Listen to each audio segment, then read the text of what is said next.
4 of the paper thing with me, the Broken Bottle Boy. Today's episode sponsored by Non-Threatening Boys magazine, the best magazine for non-threatening boys. To this month's cover star, gorgeous Gareth Southgate. Yes.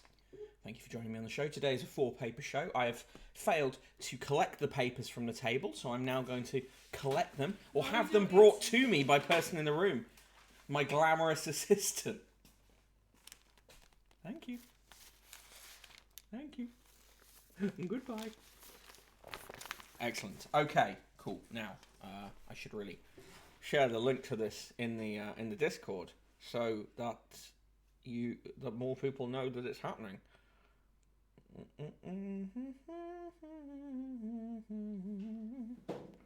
That's the hold music. That's today's hold music.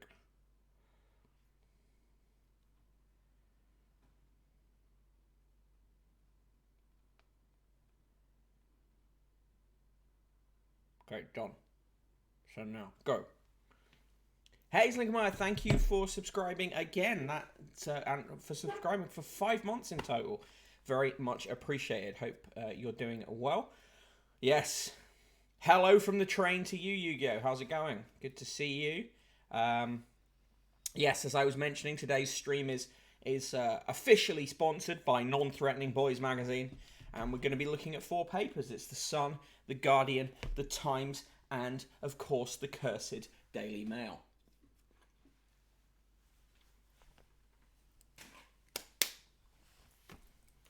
We'll start with The Sun. I'll probably do a speed run through The Guardian today, and we will finish with the Daily Mail, The Times coming in before. What was I just eating for our just fuckface? I was eating a Roundtree's fruit pastel lolly, but it's now been dispatched with ruthless efficiency. All right, let's get into this. Yes, that's right, Stunning Fangirl. England have made it into the final for the first time in 55 years. It will make the disappointment even worse when Italy comprehensively take us apart on Sunday. And person in the room laughs lots. Right, let's get in to The Sun to start with. Red Tick Seed hopes they lose. Inshallah. Yu-Gi-Oh! Says too soon. Okay, here we go. Here it is with The Sun. We've got Phil Foden looking like he's screaming in pain, but that is delight as he celebrates Harry Kane's goal. Got through a rebound from a penalty. 3 Lions roar into the final is the Sun's top line, and then probably the best feeling in the world, kind of sort of robbing it in for the Danes there. Slinkermeyer says, I had a weird moment yesterday when I was outside in a housing development at the time the game ended and a massive roar rose up from all the blocks around me. It was wild. Yeah, I could hear cheers from around here too. I was watching the game. I watched it, as I have done all of the games so far, alone in the living room. But it was still a good game, in some respects at least. Okay, moving on from the front page. Inside, it's going to be a lot of England stuff.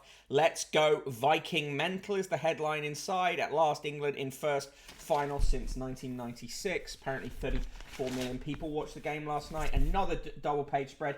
England score and hit the bar. The Sun loves a bit of drinking. Here we've got the Prime Minister patting his wife on the head and looking like a man who definitely understands and loves football. And you'd be a fool to suggest otherwise, as I've done in today's newsletter, brokenbottleboy.substack.com. Do check that out. On page 7, that is page 3 for today's purposes, Arabella Chi, who's she? I believe she's a model. No, she's an ex-Love Islander. Yes, is pictured wearing a bikini, because that is what you are legally required to do if you are a current or ex-Love Islander. Also on page 7, one from the bottom, please, Mum. Rachel's potty for 3-month-old. Countdown's maths whiz Rachel Riley potty trained her first child from just 3 months old. She says, I'm not quite sure why this is worthy of a page 7 story in a national newspaper. Good afternoon. Have I seen Petronella Wyatt's Spectator article? Yes, indeed I have, and I tweeted about it earlier. And will possibly be writing something for AN Outlet about it later. Let me find my tweet about it. Yes, it is a genuinely incredibly, to use her own word, tin-eared article in which she talks about effectively turning a blind eye to underage women, underage girls, sorry, at parties in the 90s, and says she's acting as a Ghislaine Maxwell consultant for Netflix. She also effectively talks about Ghislaine Maxwell acting as a pimp for Bill Clinton. And earlier in the article, Petronella Wyatt, who was Boris Johnson's mistress, has a go at Carrie Simons, the mistress he actually decided to marry. On page 9, some bin men have been sacked after going on a 2-day bender following an England Euros win and brawling with shoppers in the street. This is appalling, and I'll tell you for why. We shouldn't be sacking bin men, because don't people remember when the bin men were hard? This is what we need. This is what Britain needs: a return to hard bin men. If that reference passes you by, do get involved with Trash Future. Yes, here they are. Here are the hard bin men having a scrap in the street. Once again, though, the Sun being very keen on naming and shaming workers. Ghislaine Maxwell consultant sounds like a pimp, says Yu-Gi-Oh! Yeah, pretty much. Mark Kenosis, who remembers the late 90s arcade game Bin Man Brawl? Yu-Gi-Oh! Says Ghislaine Maxwell consultant sounds like a pimp. It does. Hundreds are deleting the NHS app. Who's surprised about that? Boris Johnson may go on holiday to Scotland again this summer. But who cares? Pixie Lott still has legs. Shock news there. Boris Becker and John Inverdale have been criticised after calling a player's fiancée very pretty. I mean, I don't know why they felt the need to comment. On pages 14 and 15, prankster films while couples sleep as the new girls cause havoc. I'll come quietly, officer. YouTube joker is nabbed at villa. Love Island bosses have stepped up security after a YouTube prankster broke into the villa as the contestants slept. Vlogger Omer Majid filmed himself on a live webcast creeping through a corridor. He is then seen beneath a pair of fluorescent lights. The view is unmistakably the inside of the ITV2 villa, but no contestants or crew are visible. Whoopee. It was just a prank. On page 17, mum of murdered sisters. I forgive killer. He won't destroy me. There's a picture of Heidi Klum with her dog. The dog is excellent. What an excellent dog. What is the dog called? You see, terrible journalism. We don't get told what the name of the dog is. Anyway, oh yes, we do. Huge Irish wolfhound Anton. I retract that. Still terrible journalism, but at least they named the dog. On page 19, Mercy Muroki of GB News writes, attacks Claudia Webb, the Labour MP, slags off the American sprinter Sha'Carri Richardson, and says there should be no exceptions when drugs are involved. Oh, Jesus Christ.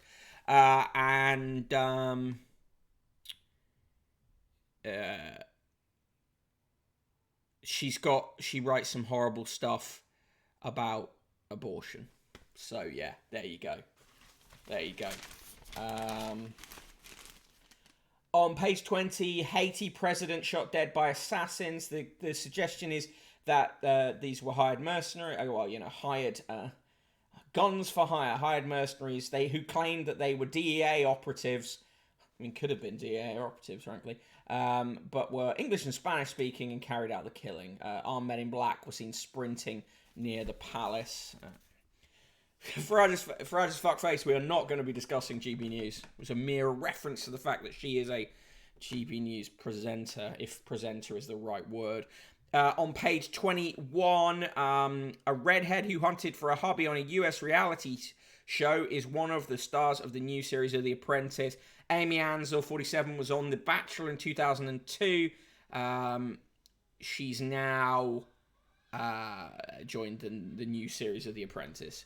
Bottom of page 21, Brave Star and Cancer Fight, Top Gun's Val, I Need, Voice Box to Speak, Hollywood star Val Kilmer can no longer speak unaided, using an electronic voice box to communicate.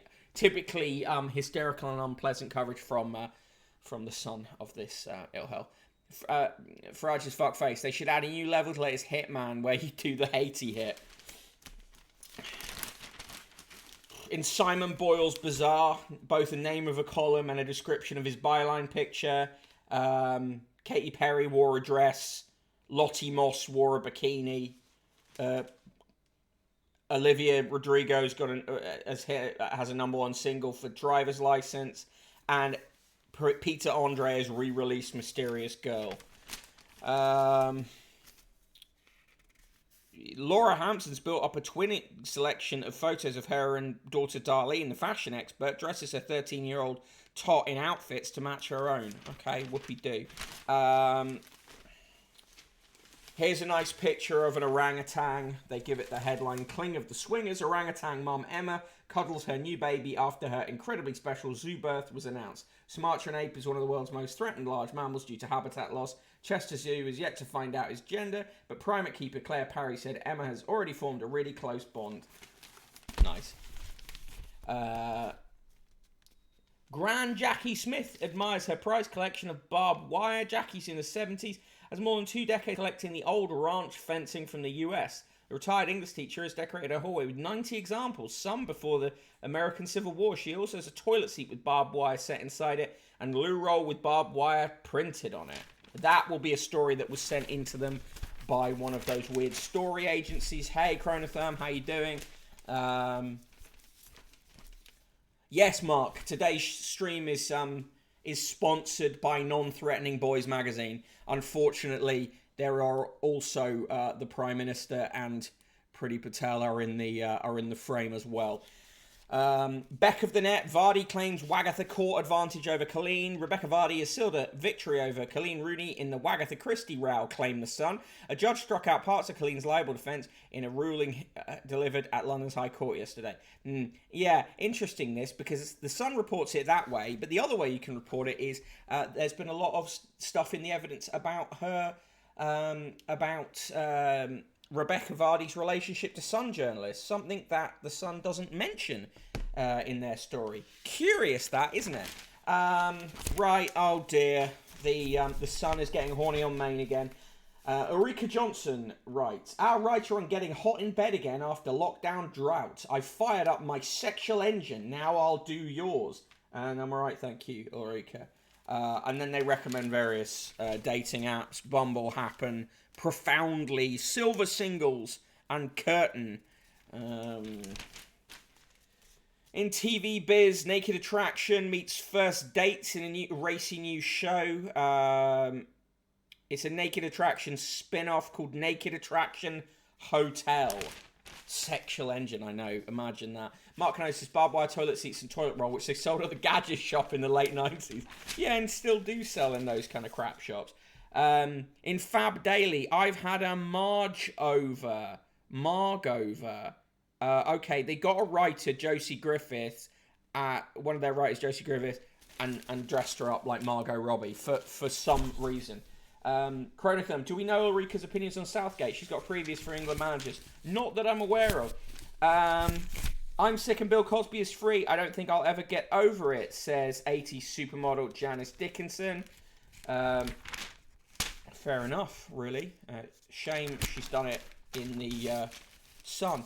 Slikamaya, pretty sure the euphemism for dick in Fanny Hill is engine. Yeah, I think it is actually. Right, £50 letter today comes from Jeffrey Brooking, who writes, I had concerns about Freedom Day, but now the vaccinations are in place and being sorted for younger people too. Boris Johnson is right to be bold and go for it. Boris has taken more tough decisions in his first 2 years as PM than many in that office have had to take. We must now unite as a nation and get behind him. Labour can complain from the sidelines all they like. That's all they ever done during this pandemic. But come the next election, whether led by Sir Keir Starmer the Charmer or Angela Rayner the Blamer, they will pay a big price. Good to see experienced epidemiologists writing into the Sun. Graham Vine says, I am retired. When I worked, if I had been as inefficient at my job as Home Secretary Priti Patel, I would not have survived the 25 years I did. Paul Marsden says, although no great tennis fan, I feel proud when I watch the occasional match at Wimbledon. The courts look superb, the officials are immaculate, and the ball girls act speedily, and the players look brilliant in their gleaming white gear. Sun readers keen on people in white outfits. What a difference to some of the tournaments abroad with players in any old colours. Let's hope standards never slide. Even the spectators' behaviour is generally good. Oh, Jesus. Yes, Labour are fucked if their next leader is called something like Harry Dabo. No, he didn't. He made one decision. Let them die and told everyone else to work around it, says Yu-Gi-Oh! Mark Konosis, or the plan to allow forced lorry drivers to go for longer rest breaks. Any articles with the government's plans to charge for lateral flow tests after July? No, I have not seen that. I'm going to quickly flick back just in case I've missed one, but no, I don't think so. Nope. Oh, truckers' hours. The truck story. The story about to force lorry drivers to go for longer without breaks gets a tiny box on page 6. Lorry drivers will have their hours extended to keep Britain stocked up with sweets and booze. They'll be allowed to work for up to 10 hours a day instead of 9. Allowed to work. On 2 days a week, they can do 11 hours under changes in place until at least August 8th. Ridiculous. Like, just totally. But this is the thing. The Sun doesn't report news in any kind of real way. In the motoring page, they look at the new Lotus Emira. It's a £60,000 Lotus. It's already sold out. They turned this into a story about Brexit. Allowed to work. Great. I thank you for the option to work even more hours. They're still trying to lure people into buying a share in that horse. Own a share in a racehorse. Yours for £60 per share. Seems very sus. Snickers have got an ad. When it comes home, we deserve a holiday to celebrate. Make Monday, 12th of July, a bank holiday, and we'll bring back the Marathon Bar. Change.org/Snickers bank holiday. Jesus. I'm sure the Sun will happily report on the drop in reported cases by people having to pay for the test. Oh yeah, no doubt. And on the back page of the Sun, cashing in my shares in the racehorse by cutting off a leg, says Mark Kanosis. And in the sport from the Sun, finally 55 years, 4 knockouts, but the wait is over. England 2, Denmark 1. For me, another day, another classic. Negative nice from the Sun, -69. Okay, oh god, I'm really warm. I'm just gonna get water.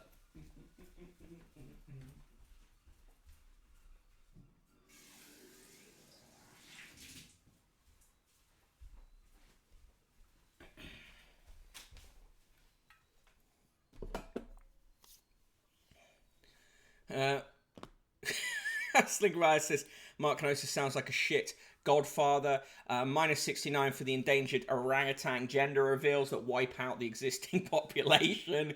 Minus negative nice from Slinkermeyer. Double negative nice from Slinkermeyer. Yu-Gi-Oh! With -99999. Oh, by the way, W's in the chat for Mark Kanosis, who won an award for being a massive spod. Well done to you, Mark. Good work. And now, or a godly shit father even. Yeah, and now, time for The Guardian and a speed run through The Guardian. Person in the room, how quickly can I get through The Guardian today? 3 minutes. 3 minutes? Yeah, all right. You should know by now that's my standard answer for everything. Okay. Hey Google, set timer for 2 minutes 30. Okay, 2 minutes and 30 seconds. And we're starting now. Okay, front page of The Guardian, of course, has the football on it with a picture of Foden and Kane running. They've got follow-up on stories that were in the papers yesterday about why do we see faces and familiar things, which is extremely Partridge. Jonathan Liu's report on the front about the match is very poetic. Scientists alarmed over enter lockdown. Guardian actually thinks it's worthy of putting that on the front page, which of course it is. On pages 2 and 3, under Wembley's lights, England made us happy. Well, it depends on who you are, doesn't it? On page 5, Cambridge plan for £400 million collaboration with the UAE decried as Faustian pact. That seems pretty much a correct assessment of it. Vulnerable people need reassurance amid rising cases, say campaigners. Yep. Reckless countries react to big bang gamble. Other countries think we're being reckless. Johnson admits fear for future of Afghanistan as UK pulls out. It's no miracle our brains are hardwired to see a face in a slice of toast. Vardy may be forced to reveal talks with Sun reporters in Wag's libel case, is the way The Guardian is covering that story. God, it's so hard to move the pages. That story that got loads of front page coverage from the Sun the other day about elephants being sent from Kent to Kenya by the charity that Carrie Johnson works for is now being disparaged by people who live in Kenya and the Kenyan government. Extreme temperatures blamed for 5 million deaths each year. That's only going to go up. Mother of sisters killed in park fears murderer will become killing machine. Jesus, that's a hysterical, well, scary headline. An epiphany Monday query from reporter that unlocked a cult. Shock and outrage over shooting of Dutch crime reporter in Amsterdam. That is very shocking, but political violence of that nature is not uncommon in the Netherlands. Under Starmer, Labour treats Muslim voters as expendable, says Aditya Chakraborty, who is good. Anthony Costello, why living with the virus doesn't make any sense. He is Professor of Global Health at University College London. But, what would he know? Their long read is about the toppling of the Saddam statue. And Rhiannon Lucy Coslet says, how will we embrace the idea of hugs? In the country... In the obituaries today, Dilip Kumar... Should have gone for the 3 minutes. In the obituaries today, Dilip Kumar, one of the Bollywood greats, admired for his natural acting style. I know, I was a fool to myself. Trump planned to take social media. Trump says he's planning to take social media court over censorship. Artworks of the Belgian king. Artworks looted by the Belgian king are being sent back to the Democratic Republic of Congo. We should do that with art that we stole. And they are trying to sell you more ecological cat litter. And on the back page, finally, Kane's lucky strike means that after a break of 55 years, England are in a final again. That is your Guardian. It's fine. Singamaya, why listen to experts when Barry from Slough has opinions? Yeah, why indeed? Barry certainly knows what he's talking about. He's read many editions of The Sun. Pantomime horse prefers sexual engine to killing machine. On the front page of the G2 Life and Arts, by the way, which I skipped over, James Norton on Blockbuster's broodiness and bullies, and our favourite turnip head Adrian Chiles, who was in the Sun yesterday, is in the Guardian today. Incredibly prolific, particularly given that his partner is the editor of the Guardian. He says you shouldn't have to live with depression just because you're old. I mean, that seems reasonable. And in football, triumph and disaster walk side by side. Incredible insights from pumpkin-headed Adrian Chiles there. So that was The Guardian for me. That was a 0. Neither incredibly objectionable nor particularly thrilling. Okay. Marganosis Giles is such a diverse writer. I know, he's written in The Guardian essentially exactly what he wrote in The Sun yesterday, but with a marginally larger number of multisyllabic words. Hey, Yuan, how you doing? Slinker gives The Guardian a 0.69. The decimal nice. And we move on to the Times. I'm just going to do the roll call before I start with the Times and drink some water because it is getting quite stuffy in here. Okay.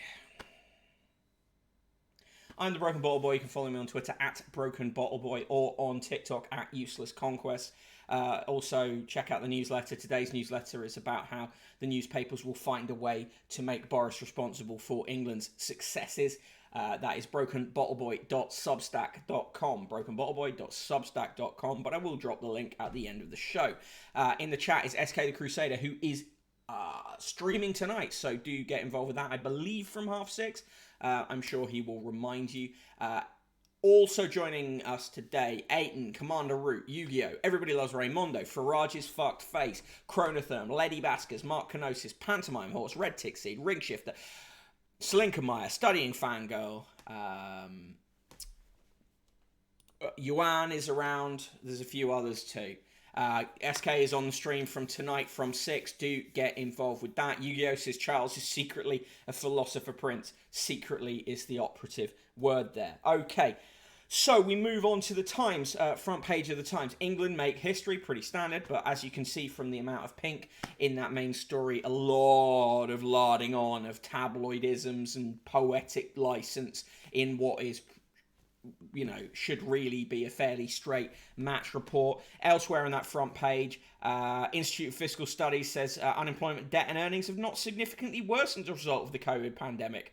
I think that's bullshit. Haiti's president killed, we know that. Starmer warning Boris Johnson's dishonesty over Northern Ireland's post-Brexit arrangements risks the return of violence there, says Sir Keir Starmer, who is on a visit to Northern Ireland today.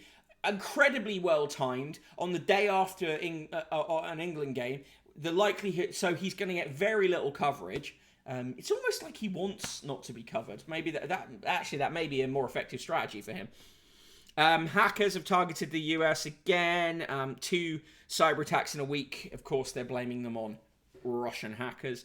House prices have fallen by 0.5%. Whoa, what an incredible fall. And there's grim headline, OAP fed to badgers. A violent criminal who murdered a pensioner and fed him to badgers struck hours after Derbyshire Constabulary failed to act on pleas from the victim. On pages 2 and 3, it's more coverage of the England game. Scots revel in their support for anyone but England, and it was no different in the Three Sisters pub in Edinburgh. Few brave souls belted out God Save the Queen at kickoff, but Her Majesty's royal household at Holyrood Palace, less than a mile down the road, would not have heard them. The Scots were in fine voice, though, cheering every Danish run into the box and erupting in rapture at Mikael Damsgaard's opening goal. Scottish woman who loudly questioned whether it was coming home was silenced 9 minutes later by Simon Kjaer's own goal. The England fans made themselves known with their best rendition of Brodie, Baddiel and Skinner. Who cares? Obviously the Scots aren't going to support the English. Why should they? Markinosis, Starmer visiting Northern Ireland still wearing his England flag face paint. Pages 4 and 5. Excitement rivals 66, but tickets are a bit more than 10 shillings. Expat Italians join the scramble for Wembley seats. Kenya gives short shrift to Carrie's jumbo plan. Oh, turns out it was bullshit. Wagatha Christie libel battle may unmask author of Sun column, The Secret Wag.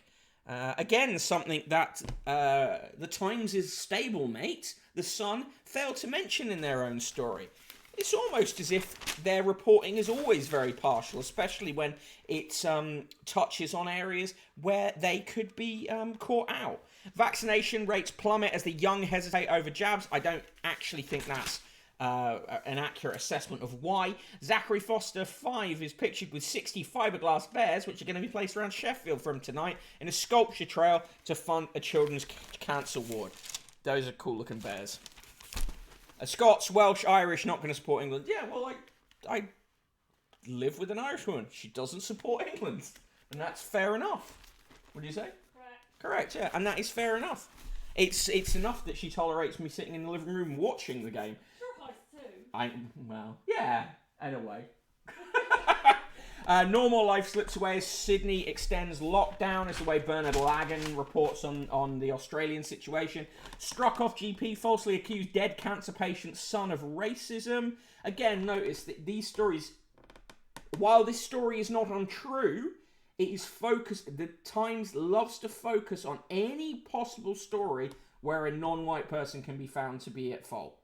Yeah, and you see it time and time again with the Employment tribunal cases they choose as well. Right. Of course, the story of a killer lodger who fed a pensioner to badgers gets a lot of coverage.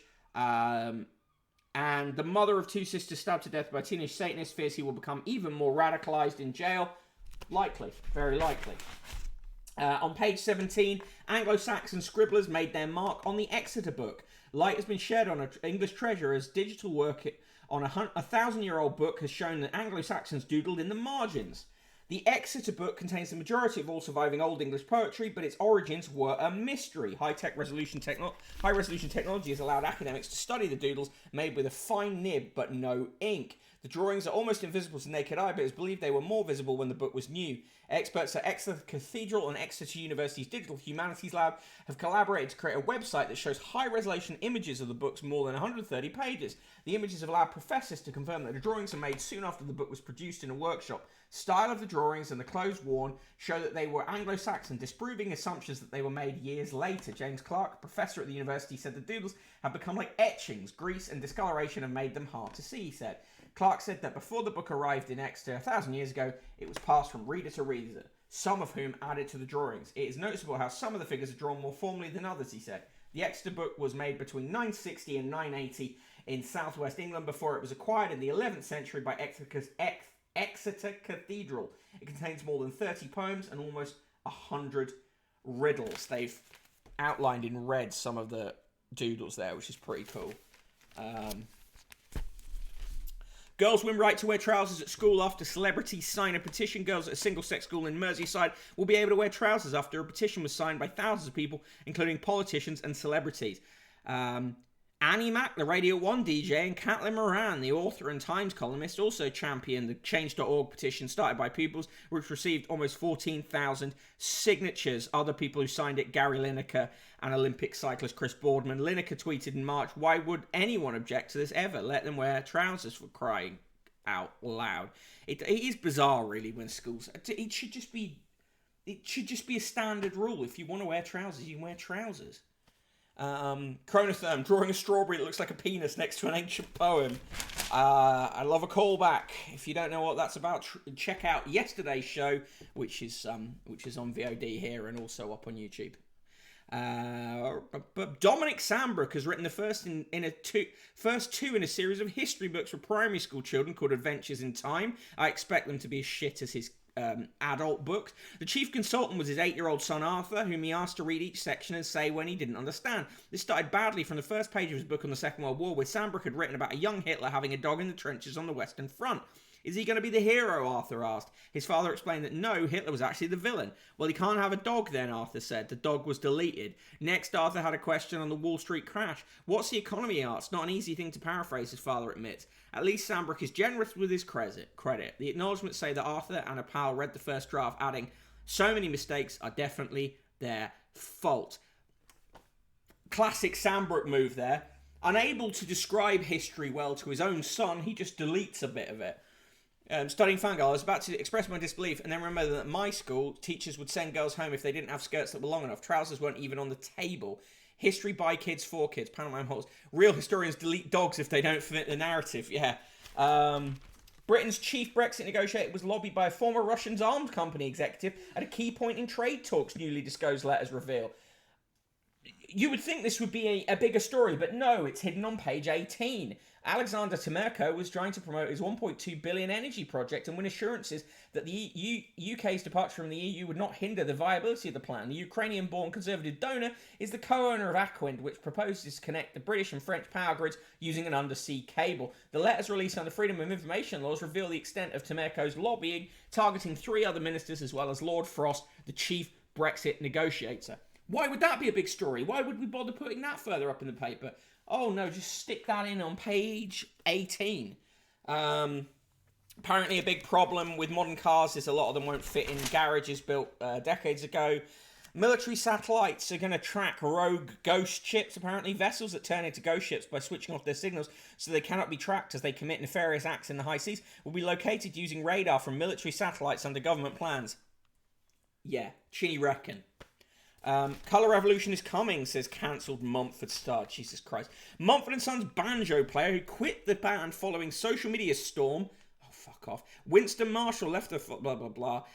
He has told The Spectator, he's written in The Spectator, that he has received emails from professionals including doctors, civil servants, politicians, vicars, teachers and lawyers who feared that speaking the truth could prove too costly. Marshall said he did not imagine the UK would face a social convulsion as dramatic as Czechoslovakia's Velvet Revolution of 1989, or at least any time soon. He cited Václav Havel, the dissident who became the president of Czechoslovakia following the downfall of communism, as someone who had warned of a dreadful Orwellian vision of a world of absolute manipulation of growing dissident movements.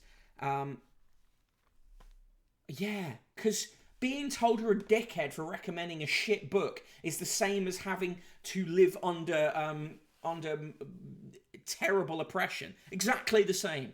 Fucking hell. Marshall wrote, let's hope it is the second of these, a restoration of honest, good dialogue and the widespread recognition that we are all fallen and fallible would go a long way towards restoring the freedom to think and speak. On the evidence of the reaction to my piece, a quiet colour revolution for our times may have already begun, and I hope more and more people will find the courage to speak the truth. He does realise that the right are in control of not just the government, but pretty much every cultural institution. Does he remember that? Jesus.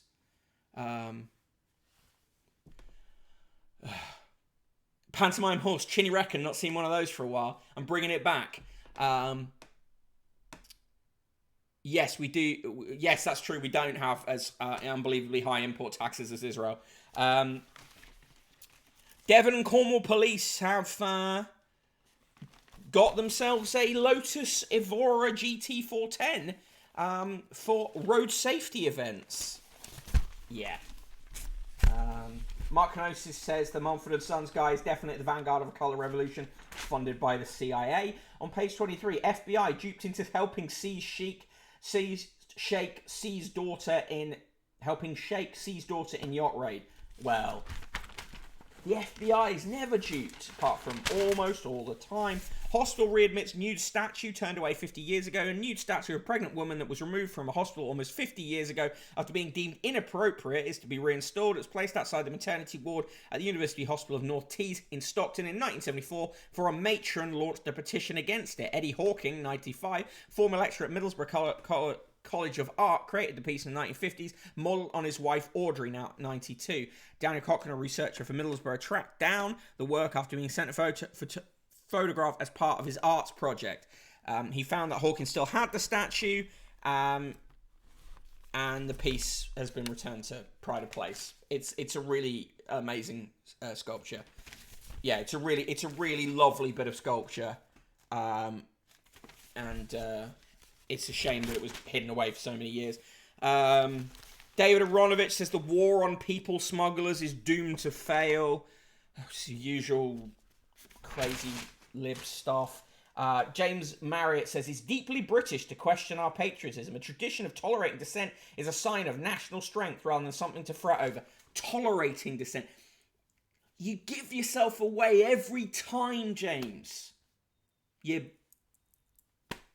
fucking quasi-fascist fetus. Janice Turner says, never mind football, the Danes know how to live. Long ago, a Times columnist, Michael Gove, wrote that everyone has an inner nationality. His melancholic Welsh father-in-law, for example, was innately Russian. Well, I've identified as Danish. After all, I'm from Yorkshire, a country splattered by the DNA of marauding Norsemen. Splattered by the DNA. And my late father even had Dupuytren's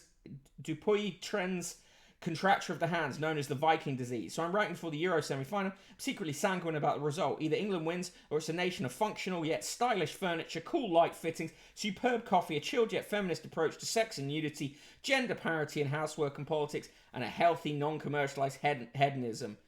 Oh, God. Stop it. Stop it. Ian Martin is terrible. Right, here are the birthdays. Dame Ellen MacArthur, Dame Ellen MacArthur is 45. David Aronovich is 67. You're that young. Ayman Asfari, the chief executive of Petrofac, the oilfield service company, is 63. Kevin Bacon is also 63. Beck is 51. Professor Dinesh Bugra Bugra, the president of the British Medical Association until 2019 and the World Psychiatric Association until 2017, is 69. Nice. Ian Brack, Chief Executive and Registrar of the General Dental Council, is 59. Sir Alan Campbell, the Labour MP for Tynemouth and the Opposition Deputy Whip, is 64. Martin Carver, the archaeologist, emeritus professor of the University of York, is 80. John Clark, founder and chairman of the John Clark Motor Group, is 74. Jamie Cook, the guitarist in the Arctic Monkeys, is 36. Monty Don, the gardener, is 66. Giuseppe Eskenazi, the Oriental art dealer, is 82. Sir Douglas Flint, the chairman of Standard Life, is 66. Sourav Ganguly, the cricketer for India until 2008, is 49. Luke Hall, the Conservative MP for Thornbury and Yate, the Regional Growth and Local Government Minister, is 35. John Heaps, Chairman of Yorkshire Building Society, is 68. The amazing Angelica Houston, actress, is 70. Polly James, also an actress, is 80. Neil Jenkins, the rugby union player for Wales until 2003 and coach, is 50. Robbie Keane, the footballer for Tottenham until 2008 and then 2011 and Republic of Ireland until 2016, is 41. Sarah Kennedy, the broadcaster, is 71. Catherine Parkinson, the actress, is 44. Wolfgang Puck, the chef and restaurateur, is 72. Pauline Quirk, the actress, is 62. Sir Robin Spencer, the High Court judge, is 66. Virgil van Dijk, footballer, Liverpool captain and captain of the Netherlands national team, UEFA Player of the Year 2019, is 30. Dame Jo Williams, the chairwoman of the Alder Hey Children's NHS Foundation Trust and chief executive of MENCAP until 2008, is 73. On this day in 1822, the poet Percy Bysshe Shelley, drowned aged 29 while sailing a small boat off the coast of northwest Italy. And the last word today goes to Nico, German singer and model, quoted in Uptight, The Velvet Underground Story, 2002. I have a habit of leaving places at the wrong time, just when something big may have happened to me. Happy birthday to Angelica Houston. Chronotherm, Vikings doing big comings over my feck and Georgia body. Oh, God. Chris McRae, quasi-fascist fetus, never did get played by John Peel. In the world news, Haiti orders state of siege after president murdered at home. Putin tests Biden's resolve with salvo of cyber attacks. Police move in as midnight Zuma arrest deadline looms. See you in court, Trump tells the tech titans. It's divine, none finds Dante's handwriting. On the front page of the Times 2, why sex life is the new TV obsession. Hint, it's not the plot. It's because this guy has a massive wang, and or at least the rumor is either he has a massive wang or wears a massive prosthetic wang, and it's in, I think, episode 3. If you look it up on Twitter, you'll get the exact time code for it. It's a really cheesy series, but there's a lot of shagging in it. So Mark Kenosis says, "Oh, Nico, you beautiful racist." Bones of a fallen general of trigger Napoleonic War. Franco-Russian relations have rarely run smooth, as General César Charles Etienne Gudin de Sablonnière could testify. In 1812, was hit by a cannonball as Napoleon's army marched on Smolensk, resulting in gangrene, the amputation of his leg, and death. Next week, his remains, which were unearthed in a park in the Russian city in 2019, will return to France. But once again, he will find himself in the midst of a battle, albeit a political one. The general's descendants are angry because President Macron is refusing to give him a national commemoration, despite Napoleon's decision to have his name engraved on the Arc de Triomphe in recognition of his heroism. Rubbing salt into the wound, Benoit Dignon, the mayor of the general's hometown Montargis, south of Paris, ruled out a burial in the local cemetery, saying, "We haven't got the means to build a mausoleum for him." Dion added that the return of the body was being orchestrated by the Kremlin with the help of the French far right, and suggested that Russian officials might have faked the DNA test that identified Gudin. French media reports suggest Dijon is right about the involvement of Moscow and of supporters of Marine Le Pen's national rally in the repatriation, but the general's descendants have denounced as a conspiracy theory his allegation about the fake DNA sample, pointing out that the analysis was verified by French experts. Blimey. A fintech firm called Wise has listed on the London Stock Exchange. The administrators of the Arcadia Group have been given Philip Green's wife $50 million from the remains of her husband's Arcadia Retail Empire, while unsecured creditors will receive only 10 pence in the pound. Well, we live in a fucked economy and society, don't we? Foxton's chairman has quit in a revolt over executive pay. Couldn't happen to a nicer estate agent. In the obituaries, Air Marshal Sir John Kemble, unflappable fighter pilot and flying instructor who played key role in planning the deployment of British forces in the Gulf War. Dilip Kumar, Bollywood's Marlon Brando, and Robert Hollander, preeminent scholar of Dante, who, together with his wife, produced a much-admired translation of the Divine Comedy. And in the sport, they go with finally again. Southgate takes England to first major final in 55 years as Kane's winner sets up Wembley showdown against Italy on Sunday. Okay, that is the times. Give me your scores for me. I don't know. Minus double, negative nice. Minus 69, 69.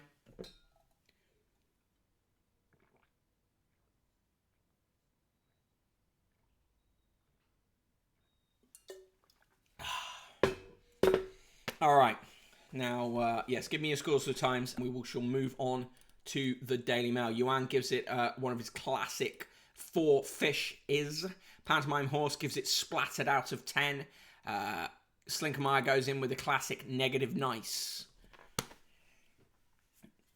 Okay, we come to our final paper of the day. Mark Kanosis gives it minus 69 ropes of Viking DNA blasted all over Yorkshire. I'm never going to get over that.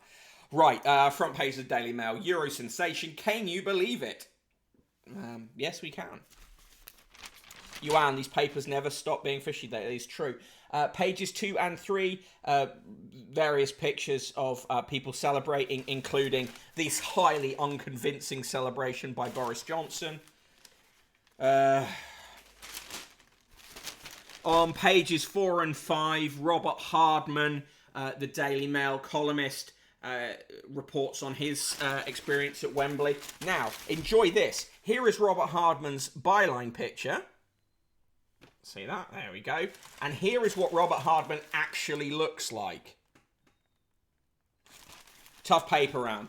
Red Tick Seed gives the Times minus 69, 420. Of course, the Daily Mail finds an excuse to find pictures of sexy partners of Italy players. On page 8, 10 wasted years on social care. Charities urge PM to fix system now. I'd say they've got 2 hopes of those, and Bob Hope has been dead since the year 2000. On page 9, Hello Cans. Wonderbra star Eva steals the show at festival. I mean, Wonderbra, she was in that Wonderbra ad in 1994. I mean, she has done some things since. PM rocked by isolation backlash. Industry chiefs and MPs urge him to fully scrap rules for fully vaccinated. Daily cases may hit 100,000 before July 19th. Camilla has said she wants to ditch face coverings. David Churchill says the transport industry says PM's mixed messages on masks are sowing chaos. Pixie Lot has legs. Shock news there. There's a full-page story on the 50th anniversary of the song Maggie May and the fact that although Rod Stewart did well out of it, Maggie Bell sang on the record for free. The guitarist Ray Jackson was only paid £15, and one of the writers, the co-writers, Martin Quittenden, died in obscurity. Alp Mehmet, chairman of Migration Watch UK, yuck, says, I back Pretty's crackdown on migrants. There's just one problem. We've heard it all before. Migration Watch is one of those deceptively named think tanks. It exists only to push anti-immigration policies, and it pretends to be a watchdog when in fact it is a think tank and a pressure group. Carries jumbo conservation confusion. Kenyans criticise plan to rewild captive elephants. Of course, the Daily Mail really hates Carrie Johnson, so I'm not surprised they've gone hard on that. A gambler killed himself after being consumed by betting app bonuses. This is extremely bad reporting. You should never report a single cause for anyone taking their own life. But of course, the Daily Mail has very little respect for the Samaritans. Very sensible guidelines on how you report when people take their own lives. So yeah. Art Migration Watch, a Tufton Street outfit. They definitely have Tufton Street links. And Mark Kanosis is right. It's basically just a bloke in a shed. The house, which Cluedo's floor plan is based on, is being sold. It's up for £1 million. The guy who created Cluedo missed out on a fortune, though. He sold the global rights to Waddington's in 1953. He died at 90 in 1994, 2 years before the 150 millionth copy of the game was sold. Here's a very smart border collie dog that called Gaia, who has learned 37 different toy names. There's apparently a lack of evidence that knee operations actually help. John Humphreys, who used to be paid a huge amount by the BBC, is having a go at it for paying others huge amounts. Alison Boshoff writes an article, How the Stars You Pay For Cash In on Their Fame, basically about them doing corporates and getting a load of money for that. It is dodgy as hell, particularly, doing corporates that with companies that BBC News may well report on, such as Google, Microsoft, others. On this day in July 8th, 2021, on this day in 1952, the Daily Mail wrote, Dorothy Hay has lost her place in the British women's Olympic gymnastic team because she put her work first. The appointments book at the hairdressers where she works in Shipley, Yorkshire was full, so she could not go to Cardiff for training. Now she's been demoted to first reserve. On July 8th, 2005, they wrote, It was England's worst terror attack, and last night it led to Britain's biggest ever manhunt. Hundreds of special branch officers and MI5 agents were searching for a suspected Al-Qaeda cell after a wave of barbaric synchronized bombings in London's morning rush hour yesterday left at least 52 people dead and 700 injured. Happy birthday from the Daily Mail to Dame Ellen MacArthur, who is 45, and to Kevin Bacon, who's 63. Also born on this day in 1918, Julia Pyrie, the Warwickshire-born MI5 agent, worked for 2 decades inside the Communist Party of Great Britain, passing out reports and photocopied documents to her Secret Service handlers while watching cricket at the Oval. Until her death, she continued to receive her pension from the Communist Party. Pyrie also spied on the Provisional IRA, posing as a harmless elderly English spinster intent on sightseeing. And born on this day in 1836, Joseph Chamberlain, the London-born statesman, was a liberal unionist and conservative politician. His sons Neville and Austin served as Prime Minister and Chancellor. Joseph, former industrialist, started out in local government and was described as the man who built Birmingham, leaving a legacy of schools, libraries and swimming pools. Quote for the day comes from Lord Chesterfield, idleness is the only refuge of weak minds. And the joke of the day, why did the man run around his bed? To catch up on his sleep. Chris McRae says, Migration Watch's registered address is 55 Tufton Street. Okay. They got a picture of the HMS Elizabeth aircraft carrier going down the Suez. Just military propaganda. Louis de Bernier writes, Journey into horror that derailed my faith in God as a religious teen. Top authors Wanderlust took him on a South American adventure and a sweetly romantic liaison on a train. What happened next will jolt you and stay in your memory forever. It won't, because I'm not going to read it. Some people mistake Richard Hammond for Joe Wicks, apparently. I don't see it. A front cover of the Female. I'll be back, he said. Then he left forever. After 22 years and numerous affairs, world-famous travel writer Paul Theroux left his wife Anne for another woman. Now, in a searing memoir, she tells her emotional story. Louis Theroux's dad, I believe. Is it sexist to say women should age gracefully? No, says Melanie McDonough. Yes, says Belle Mooney. Well, I mean, it's obviously sexist, isn't it? What's that? To say women should age gracefully is obviously sexist. I don't think you need a fucking written debate about that. On the front cover of their Euros pull out, heaps of fun. England win Wembley thriller to see Spot in Sunday's final. Jenny Murray says, why I'm finally calling time on drink. Well, whatever, good for you. She says she refuses to watch Love Island. Nobody's making you. And she writes about Emma Raducanu's nerves. nicely, actually. Working mother of three, Isabel Oakeshott. Working mother of three, Isabel Oakeshott worked out she spent £500,000 on childcare. Here she rages against the price women are still forced to pay for a career. Now, that is a true thing, but probably the best person to say it isn't Isabel Oakeshott. There's a thing about various like fun picnic things you can do. Turn bread into a surprise sandwich. A park loaf. There's an ingenious way to save on messy fillings. Spilling out into cucumber. Method simple. Buy a large oblong loaf. Chunky farmhouse or white sourdough will hold its shape best. Slice off the top. Scoop out the doughy centre. Then pack your lunch inside the crust. Okay. Melon wine coolers. Serve your cake and salad in jars. Presumably separate jars. Create a ploughman's pie. Stock up on sauces and seasonings. Give your guests eco crockery. Why more sex isn't the key to a better relationship? Well, you say that. In the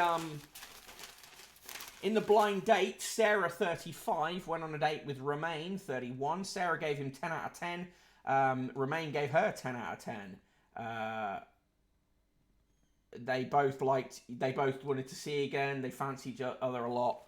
Good news. Shame that they had to do their date via the Daily Mail. Mark Knosis says we used to do that secret loaf thing in school with crisps. Studying Fagger says, have they not heard of pita bread? I know, much more convenient. Pick of the day, Diana's Decades, 9 p.m. ITV. It's another documentary about Princess Diana, if you're into that sort of thing. Christopher Stevens says, Raising a School Shooter was a 5-star documentary, whereas Murder, Mystery, and My Family was only worth 2 stars. In the cartoons today, Garfield is tired. I know the feeling. In Chloe & Co, Chloe and her friend are drinking and talking about men. And in Fred Bassett is... Jock stole Fred Bassett's bone and he's gone to get it back. Yes, Bunny Chow is delicious. They're still trying to get you to enter the competition for the luxury motorhome. In the straight-to-the-point letters, Mike Cobb says, let us all hope the decision to end nearly all COVID restrictions does not result in Boris becoming known as the blonde Bolsonaro. Gillian Pinnock says, UN peacekeeping forces leave Afghanistan. How long before they have to return? Graham Hall says, it is now obvious why the BBC's viewing schedule is full of repeats and old films. It's so it can afford to pay Gary Lineker and Zoe Ball their £1 million plus salaries. Nick Smith says, as cars travelling abroad can no longer display the GB sticker, will every Great Britain have to change to United Kingdom? Paul Simpson says, if I were a spectator on Centre Court, Wimbledon, I would hold up a sign saying, please do not hold up stupid signs. Carol Owen says, now that the Highways England has proved it can fill in holes, perhaps it can get on around to filling in the millions of potholes that blight our roads. Peter Rickaby of North Yorkshire says, Keir Starmer supports freedom but wants people to remain shackled. T. Bennett says, since Brexit, the EU has been looking for a vaccine for the sour grapes virus.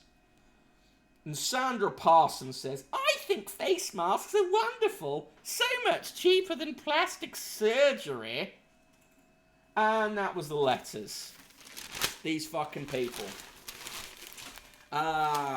Today's recipe is oven roasted sweet potato and courgette tortilla. I mean, it looks fine.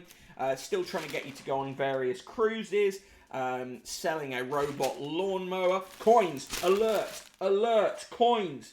Coins. It is a People's Princess coin. No coin. No coin. It's a People's Princess coin. A fitting tribute to the People's Princess. An official coin. Free to the nation. Just £2.50 postage and packing. And then they will bombard you with coin ads forever. Yes, they say Diana, Princess of Wales, is without doubt one of the most iconic and influential women the world has ever known. She lived her life straight from the heart and marched to the beat of her own drum. My God, this copy. Never will we know another like Diana. This coin has got the People's Princess on one side and then some other shit on the other. It's not a real... Of course, it's not a coin. It's not legal tender. It has no value. It's a commemorative token, exactly. And in the sport, of course, the back page is also about England. King Kane, Harry the hero, as England reach final on Night of Amazing Drama. Yuan says, was that Candle in the Wind remix not a good enough tribute? I mean, yeah. Can't people just, you know, settle for a bit of Elton? Right, so that was today's... Sorry, I'm scratching my nose. Stupid hay fever. That was today's show. Give me your scores for the Daily Mail as I remind you of the usual things I need to remind you of. Do subscribe to the newsletter for free. If you are so obliged. Lots of things I talk about here. I talk about kind of more smartly and in an organised fashion in the newsletter. That is brokenbottleboy.substack.com. Tomorrow will be a magazine special.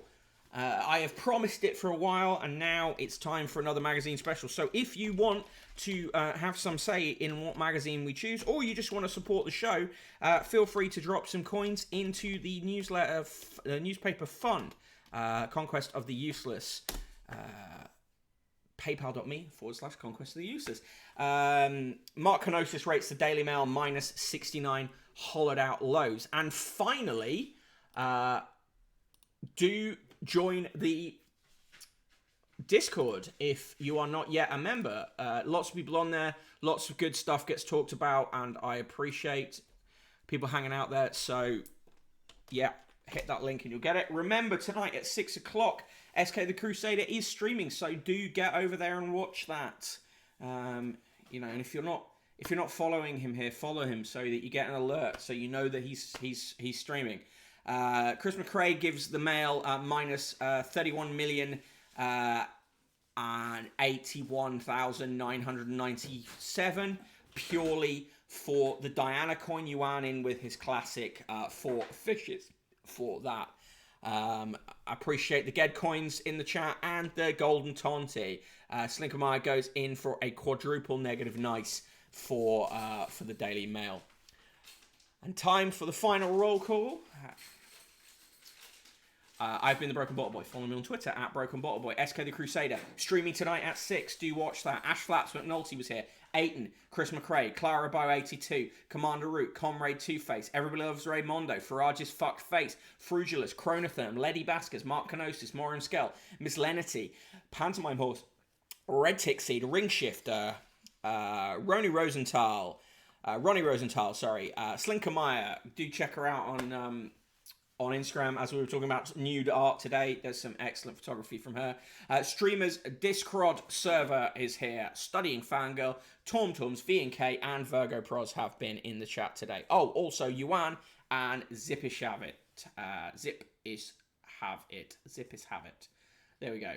Thank you. Yeah, thank you for joining me. I'll see you tomorrow at 1 p.m. where we will have a magazine special as well as the usual newspaper fuck-wittery. Cheers for now. Bye-bye. Thanks, Yuan. Appreciate it.